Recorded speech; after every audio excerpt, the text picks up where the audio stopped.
আসসালামু আলাইকুম রহমতুল্লাহ। আমরা ঢাকার বুকে আছি, লালমনিরহাটের কয়েকজন। আজকে আমরা আরেকটি নতুন গেম নিয়ে এসেছি। এখানে শাস্তি আছে এবং পুরস্কার আছে।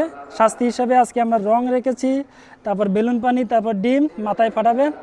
এদিকে পুরস্কার হিসাবে আছে ড্রিঙ্কো, চিপস এবং নগদ ৫,০০০ টাকা। তো গেম স্টার্ট। প্রথম প্রতিযোগী শামীম ভাই। দেখা যাক শামীম ভাই আজকে কোন পুরস্কারটা পায়। খুব সুন্দরভাবে এগিয়ে যাচ্ছে আমাদের শামীম ভাই। দেখা যাক কি পুরস্কার পায় আজকে। আস্তে আস্তে টানতেছে খুব সতর্কতার সহিত। তার শাস্তি হলো রং রং রং। সবাই রং বাকি দেন।